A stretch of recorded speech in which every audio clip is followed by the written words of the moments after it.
যাই হোক, তার বেশি কিছু বলবো না। এখন আমার একটা প্রশ্ন, সেই প্রশ্নটা হইল, আপনারা দাজ্জালের নাম শুনছেন, কেউ কয় কানে দাজ্জাল, কেউ কয় খারে দাজ্জাল। এই দাজ্জাল কি? ডাইন চোখটা থাকবো লেপা,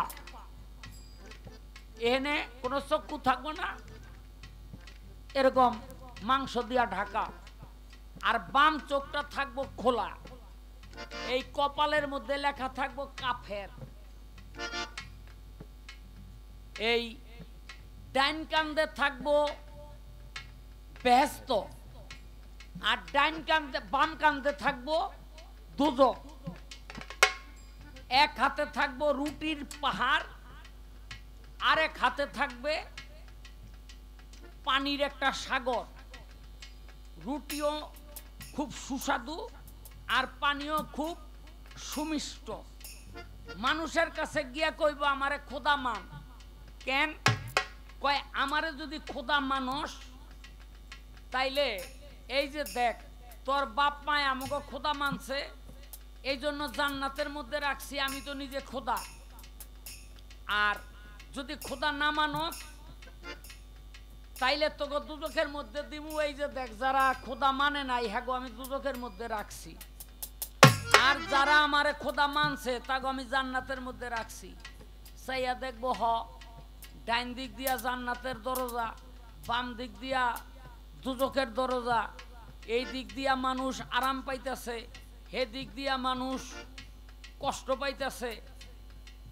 আমার আল্লাহ কয়, দাজ্জাল রে, তোরে খোদা মাইন্না যে তোর বেহেশতের মধ্যে যাইব পিছলাইয়া, ও আমার দুজকের মধ্যে আইয়া পড়বো। আর তোরে খোদা মাইন্না না মাইন্না যে তোর দুজকের মধ্যে যাইব, ও পিছলাইয়া আমার জান্নাতের মধ্যে আইয়া পড়বো। এটা হলো আমার কুদরত। আল্লাহ পারে না? পারে না? আল্লাহ পারে না? আল্লাহ পারে। দুনিয়ার একটা মেসাল দেই। দুই বন্ধু এক লগে থাকে, সকালবেলা উঠা কইতাছে এক বন্ধু আরেক বন্ধুরে ঠকানোর লেগা, দোস্তরে কাল গড়াইতে একটা স্বপ্নে দেখলাম। কয় কি? কয় তুই আর আমি রাস্তা দিয়ে আটতাছি, দুইজনের লগে ধাক্কা লাগলো, তুই একটা ড্রেনে পড়ে গেলি, আমি একটা ড্রেনে পড়ে গেলাম। তুই বললি বাম ধারে, আমি বললাম ডাইন ধারে। কয় তারপর? কয় চাইয়া দেখি তুই পড়ছ ময়লার ড্রেনে আর আমি পড়ছি চিনি ড্রেনে। কয় তারপর? কয় তারপর তো জায়গা গেলাম। কয় ওইটাই কয় যে আমি তো এরপরে জাগি নাই, এরপরে আমি দেখছি। কয় কি? কয় তুই চিনির ড্রেনে পড়লি আর আমি ময়লার ড্রেনে পড়লাম, আস্তে আস্তে দুইজনেই উঠাইলাম। হ্যাঁ, সে পরিষ্কার করার জন্য তুই আমার শৈলচাটা ধরলি, আমি তোর শৈলচাটা ধরলাম।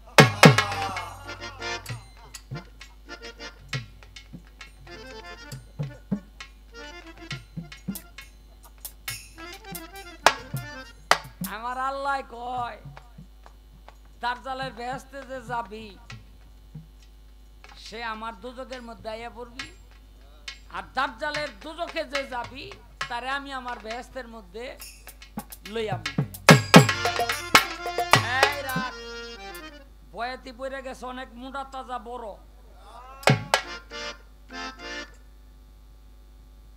এখন আপা আপনি জবাব করবেন, বেহেশতের মালিক আল্লাহ, দুজকের মালিকও আল্লাহ। এই যে দাজ্জাল, হাতের মধ্যে একটা লাঠি থাকবো, এই লাঠি দিয়া যারে বাড়ি দিব, হ্যাঁ মরে যাইব।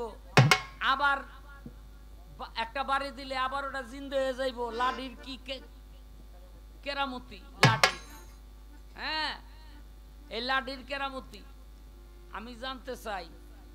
এই যে হাতের মধ্যে রুডি, হাতের মধ্যে পানি, কান্দের মধ্যে বেহেশত, কান্দের মধ্যে দুজক, এই ছোঁয়া দিলে মরিয়া যায়, ছোঁয়া দিলে জিন্দা হয়ে যায়। এই ক্ষমতাটা দাজ্জাল পাইব কই? সমস্ত ক্ষমতার মালিক তো আল্লাহ। কি করেন আপনারা? যেমন শয়তান 9 লাখ বছর ইবাদত করছে, আদম রে সেজদা না কইরা সে হয়ে গেছে অপরাধী, নান্নতের তক্তা গলার মধ্যে পড়ল। তখন শয়তান গিয়ে আল্লাহ রে কইল, আল্লাহ 9 লাখ বছর ইবাদত করলাম, আর একটা হুকুম অমান্য করাতে আজকে নান্নতের তক্তা আমার গলার মধ্যে পড়ল, তুই 9 লাখ বছর যে ইবাদত করছি এই ইবাদত কি আমার কবুল হয় নাই? বলে হইছে। কয় তার বিনিময়ে আমি 4টা জিনিস চাই। কয় কি? কয় প্রথম জিনিস চাই, যেই আদমের জন্য আমি আজকে অপরাধী হইলাম এই আদমের পশমে পশমে যেন আমি ঢুকতে পারি। আল্লাহ কয় দিলাম। কয় তারপর?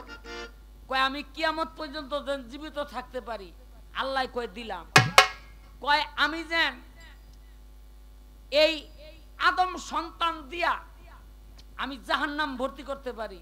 আল্লাহ কয় দিলাম। মানে 4টা জিনিস চাইছে, 4টাই দিয়া দিছে। কিন্তু আল্লাহ একটা কথা কইছে, কয় কি?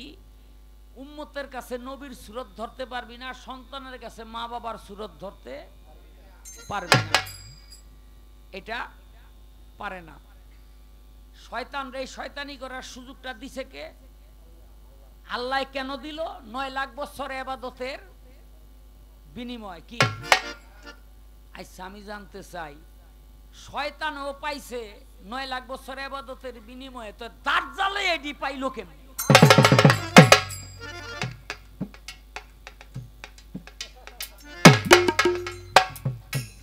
না, চেহারাটা কালা করিয়া লাইছে।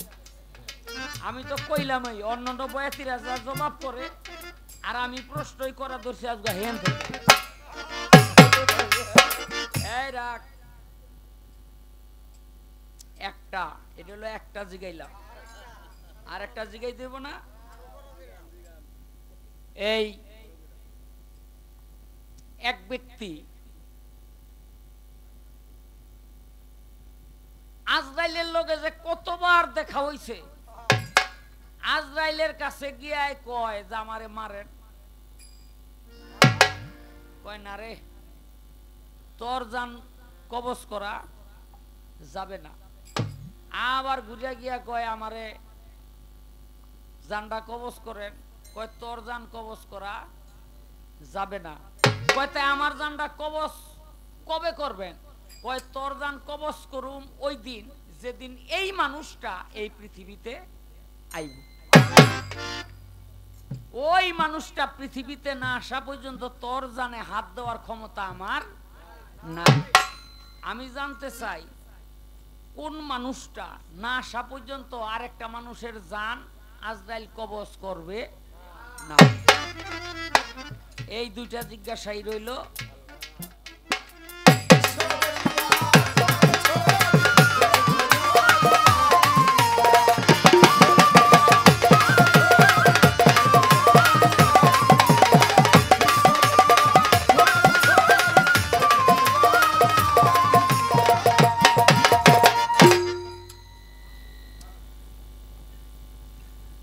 কবি বিজয় সরকার বলেছেন, নিজে গেয়ে নিজে শুনিস নিজের গান, তোর গান তোর মন মতো হলে জুড়াবে সকলের প্রাণ। তো আমি নিজে অনুরোধ করে একটা গান গাই। আরে আসোস কে?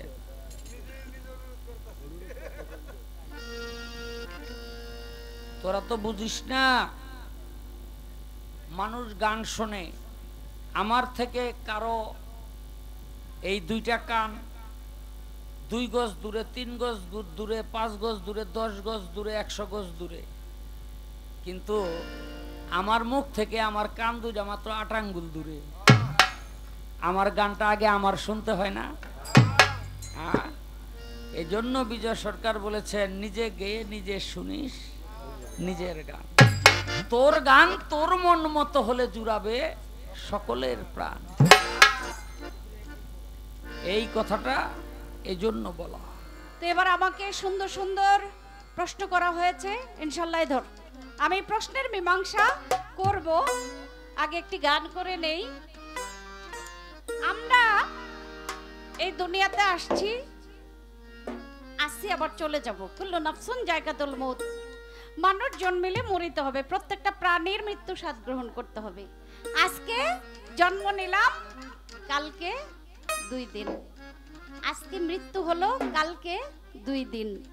100 বছর বাঁচেন, 150 বছর বাঁচেন, 80 বছর বাঁচেন, এই সমস্ত 100, 150, 80 বছরের কর্মটা করে নিতে হবে, সেরে নিতে হবে মাত্র 2 দিনে।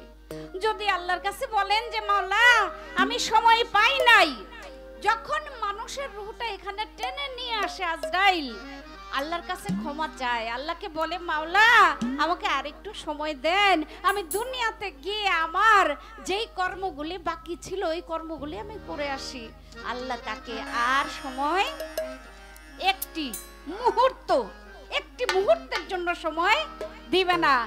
মৃত্যুর পরে অনন্তকাল আমাদের যেখানে বাস করতে হবে, থাকতে হবে, ওই অনন্তকালের জন্য 100 বছর, 1000 বছর, লক্ষ কোটি বছর নয়, অনন্তকালের জন্য আমাদের যেখানে থাকতে হবে, এই 2 দিনে আমাদের সেই কর্মগুলি সেরে নিতে হবে। তাই আমরা সব সময় মৃত্যুর কথা স্মরণে রাখতে হবে। আমার আল্লাহর হাবিব বলে, যদি কোনো ব্যক্তি সকাল থেকে সন্ধ্যা পর্যন্ত 21 বার, তা না হলে 7 বার, তা না হলে 3 বার, তা না হলে 1 বার যদি মৃত্যুর মোরাকাবা কেউ করতে পারে, মৃত্যুর কথা স্মরণ করতে পারে, সেই ব্যক্তি কখনো অন্যায়, অনাচার, অবিচার, ব্যভিচার করতে পারবে না। ভাই হইয়া ভাইয়ের গলায় ছুরি দিতে পারবে না। ভাই হইয়া ভাইয়ের সম্পত্তি ভোগ দখল করে অন্যায়ভাবে কেউ খেতে পারবে না। এতিমের মাল লুণ্ঠন করে কেউ খেতে পারবে না। কারণ আমি তো আমাকে নিয়েই ব্যস্ত থাকবো।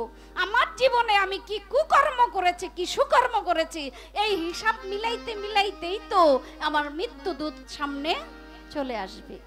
তাই সকলেই সব সময় আল্লাহকে স্মরণ করতে হবে। মৃত্যুর জন্য আমাদের সবার প্রস্তুত থাকতে হবে। কারণ হায়াত লেখা হাতে বান্দার, মৌত লেখা পায় যার যেখানে মরণ আছে, তার নিজের পায়ে হেঁটে হেঁটে চলে যায়।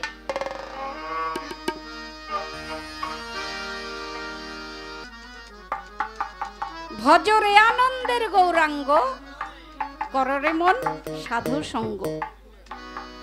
এই যে সাধু সঙ্গ যারা করেছে, আমরা যারা আজকে করছি, এই সাধু সঙ্গটা আমরা আবার যে আগামী বছর পাবো এর কোনো নিশ্চয়তা আছে? নাই। শুধু আগামী বছর না, 1 সেকেন্ডের কোনো ভরসা নাই। আজকে আমি গান করছি, শালম সরকার গান করছে, আমার মনির এই গানের আয়োজন করেছে, আপনারা সবাই এসছেন। হয়তো এমন হতে পারে না একটা মুহূর্তের ভিতরে এই বাস্তবটা স্মৃতিতে পরিণত হতে পারে, ইতিহাসে পরিণত হতে পারে। আমি এখনই আসি, আবার কিছুক্ষণ পরে নাও থাকতে পারে। এটা আমার জীবনের শেষ সময়, শেষ গান, শেষ আলোচনা, শেষ কথা হতেও পারে। সেটা মালিক ভালো জানে। এই জিনিসটা একমাত্র আল্লাহ গোপন রাখছে, গোপন। অনেক কিছু প্রকাশ করে দিছে, কিন্তু কে কখন এই দুনিয়া থেকে যাবে এই জিনিসটা গোপন। দেখেন একটা প্রমাণ, একজন মানুষ মারা গেছে, যদি শুনে যে অমুক মারা গেছে, শোক সংবাদ অমুক মারা গেছে, সবাই শুনে কয় ইন্না লিল্লাহ, পইরে কয় আহারে কি কথা বলে। এখন না তার সাথে বাজারে গিয়ে চায়ের দোকানে চা খাইলাম, একই টেবিলে বসে রইলাম, গল্প করলাম, এখন তার বাড়ি থেকে আসলাম, এই না দেখা হইলো, এই না কথা হইলো। মরবে যে এটা সত্য, বাস্তব। পৃথিবীতে 2টা সত্য, পৃথিবীতে একটা সত্য আর একটা হলো মিথ্যা। সেই পৃথিবীতে চরম সত্য হইল মানুষ মরবে। জন্ম নেওয়া তো মৃত্যু অবধারিত।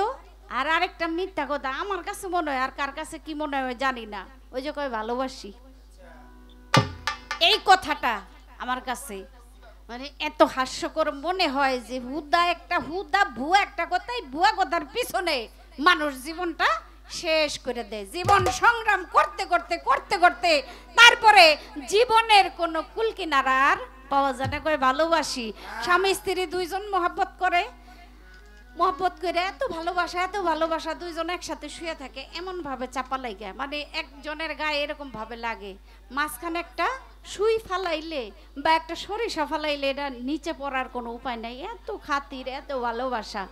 যখন একটা বাচ্চা হয় 1-2 বছর 3 বছর পরে তখন কি হয়, ওই যে সুইটা মাঝখানে ফালাইলে নিচে পড়ে না, তখন কি হয় ওই ভালোবাসাটা 1-1.5 হাত দূরে চলে যায়।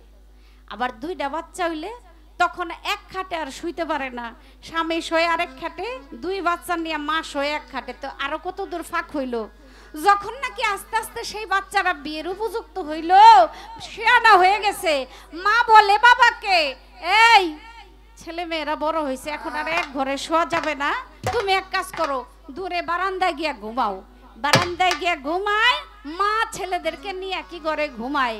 যখন ছেলের বিয়ে করাইছে, এখন কয় শোনো, এই ঘরের ভিতরে ছেলে বউ নিয়ে ঘুমাইবো, আমি এই ঘরে ঘুমাইতে পারবো না, আমার লজ্জা লাগে, তুমি এক কাজ করো, বারান্দাটা ছাইরা দাও, ওইখানে আমি শুয়ে থাকি, আর ওই বাড়ি কাচারি ঘর আছে যে বাড়ি থেকে একটু ঘর থেকে দূরে, ওই কাচারি ঘরে একটা ছাগল আছে, ওই ছাগলটাও পাহারা দাও, ওই জায়গায় তুমি থাকো, ছাগলও পাহারা দেওয়া হইব, তোমার ওই জায়গায় থাকা হইব। কাশতে কাশতে, পাততে পাততে, হাসতে হাসতে, মুততে মুততে, এই খাওন চাই তো পায় না, পাই তো চায় না, এমন অসুস্থ, এমন দুর্বল, 1 গ্লাস পানি দেওয়ার মতো লোক থাকে না। এইরকম কষ্ট করতে করতে কাছারি ঘর থেকে শেষ পর্যন্ত কোথায় যায়? 3.5 হাত কবরের ভিতরে। তাই তো এই দুনিয়ার ভালোবাসা, মায়া মোহ, যে ভালোবাসি, ওই যে এমন চাপা লাগলে একটা সরিষা পড়ে নাই, এখানে ছাইরা দিলে সেই ভালোবাসা শেষ পর্যন্ত কাচারি ঘর, আর কাচারি ঘর থেকে সেই কবরস্থানে যখনই মানুষের এই রুহটা বের হয়ে যায়, মুরব্বীরা বলে, এই মহিলা, এতদিন তোমার স্বামী আসলো, এখন কিন্তু স্বামী না, ধরো না, ছুঁয়ো না, খবরদার কাছে যায় না, খাটেই বইসো না। কি আর একটা ভালোবাসা। তাই পৃথিবীতে চরম সত্য হইলো মানুষ মরবে, আর চরম মিথ্যা হইলো এই যে ভালোবাসি কথাটা, এটা। তো কাজেই কাকে ভালোবাসতে হবে? আল্লাহ নবীকে ভালোবাসেন, মুর্শিদকে ভালোবাসেন, পিতা মাতাকে ভালোবাসেন, যেই ভালোবাসায় আপনার দুনিয়া আখেরাত 2 যুগেই, 2 দুনিয়াতেই আপনি শান্তি পাবেন।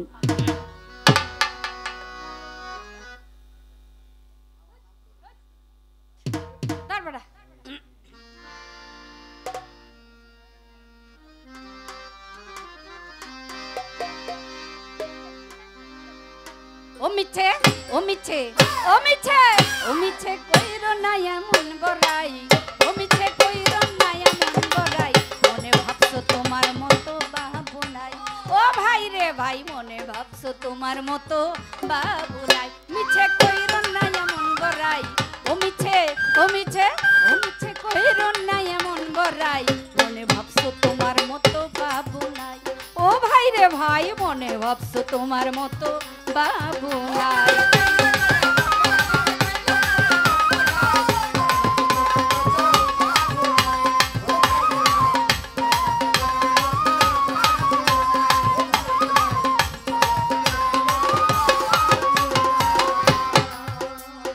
কত বাবু আইলো গেল, তারা কেহ না দুনিয়ায় রইল,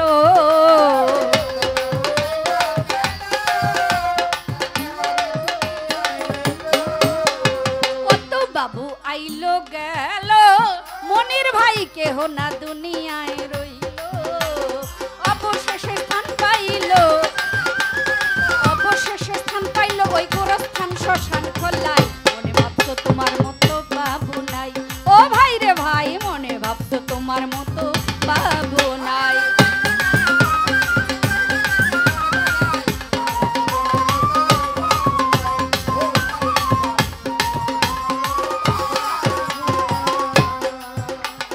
আমারে রাজার স্বরে জিজ্ঞাসা করে গেছে, ভুলি নাই কথায় আমার মনে আছে, দাজ্জালের হাতে লাঠি রুটি, দোজক বেহেশত, পানির সাগর আছে ভাই, এই ক্ষমতাগুলি কোথায় পাইল হাই?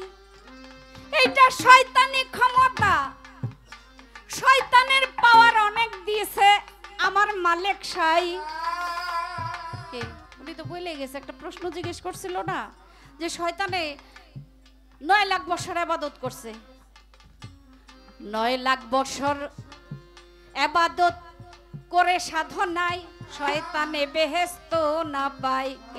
9 লাখ বছর সাধনা করে শয়তান বেহেস্ত পায় নাই। অবশেষে বলছে আল্লাহ এত কষ্ট করছি, এত ইবাদত করছি, মাটির ভিতরে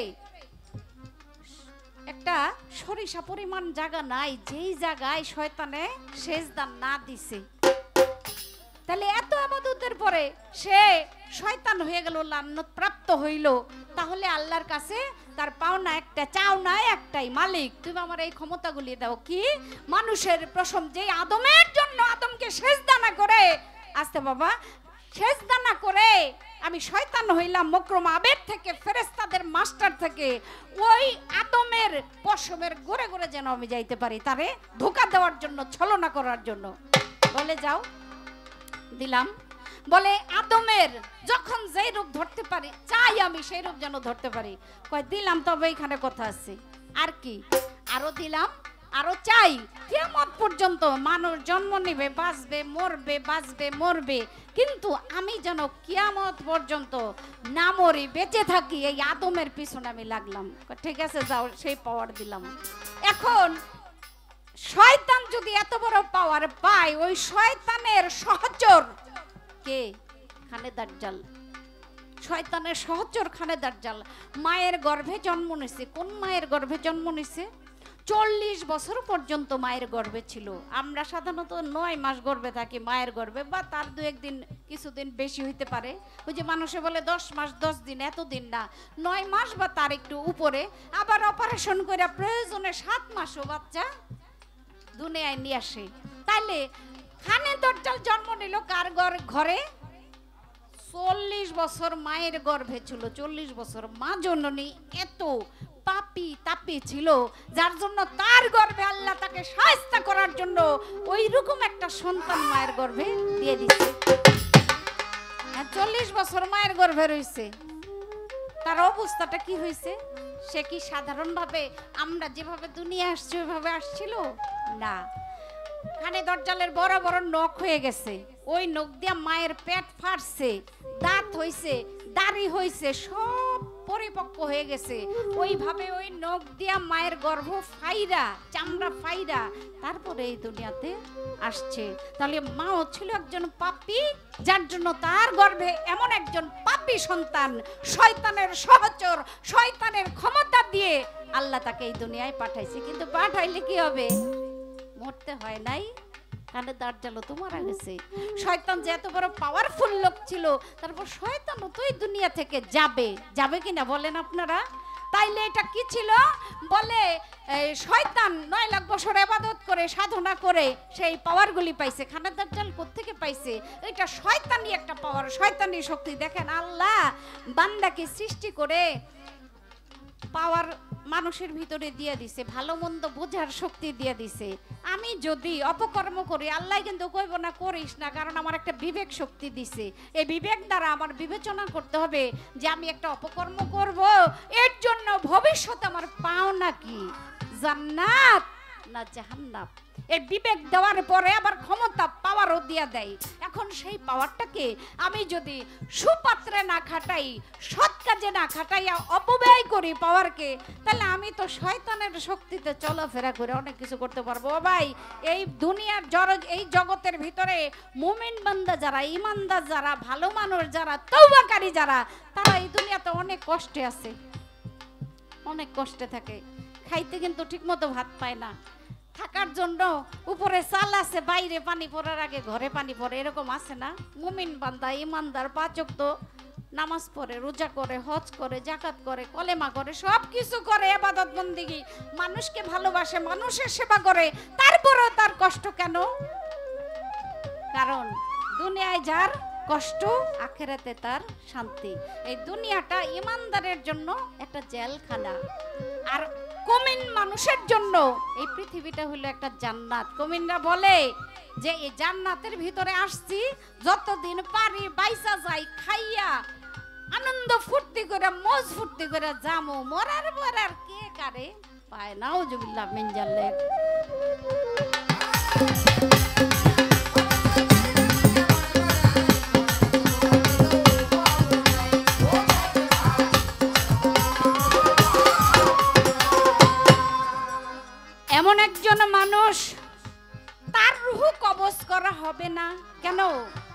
অমুক ব্যক্তির রুহুস কবজ যতক্ষণ হবে না কি ওই ব্যক্তি নাই আসিলে অমুকের রুহ কবজ করা হবে না। সেই ব্যক্তি কোন ব্যক্তি শোনেন বন্ধুগণ, আমার বিরানি পীর দস্তগীর মাহবুবে সুবহানী কুতুবে রাব্বানী আব্দুল কাদের জিলানীর জিলানী, আমার গাউসে সামদানি, আমার নূরে ইয়াজদানি।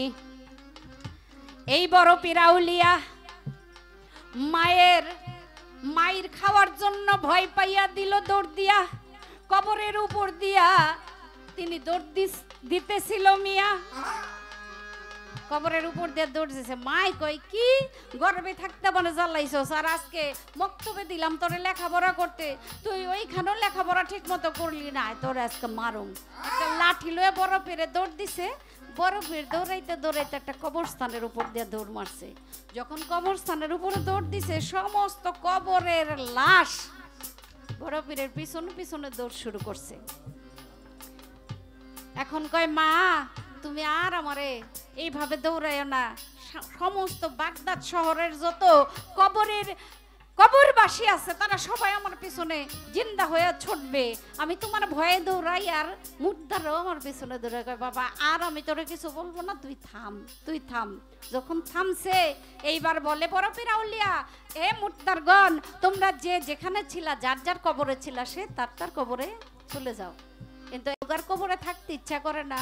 আপনি তো আল্লাহর হাবিব, বন্ধু, মাহবুব, আল্লাহর বন্ধু, মাহবুবে সুবহানী, আল্লাহর বন্ধু, আপনি আমার জন্য একটু দোয়া করেন, আমি যেন কিয়ামত পর্যন্ত বাইচা থাকতে পারি। বড় পীর আউলিয়া কয় রে তুই কিয়ামত পর্যন্ত বাঁচবি, তবে মানুষের মতো এরকম ঘুরতে পারবি না। একটা কুরসি, ওই চেয়ারে সে বসে থাকবে, সারা পৃথিবী ভ্রমণ করবে, তবে তাকে বললো যে তুই বাঁচবি, কিয়ামতের পূর্বে তুই মারা যাবি, তবে আমার একটা চিঠি, আমার একটা সালাম, এই সালামটা অমুক এই পৃথিবীতে আসবে, তার কাছে পৌঁছাবি, তারপরে তোর মৃত্যু হবে। সে কে? ঈসা রুহুল্লাহ, কি ঈসা নবী কিয়ামতের পূর্বে আবার আসবে। ঈসা নবীর সাক্ষাৎ পাওয়ার সাথে সাথে শেখ জামালুল্লাহ বলবে হুজুর আমার বড় পীর আউলিয়া আপনার জন্য সালাম পৌঁছাইছে আপনার কাছে। এই কথা বলার সাথে সাথে তার রূহ কবজ করবে আজরাইল, আর ঈসা নবী দুনিয়ায় আসার পরে তার মৃত্যু হবে। আশা করি আপনার প্রশ্ন জবাব শেষ।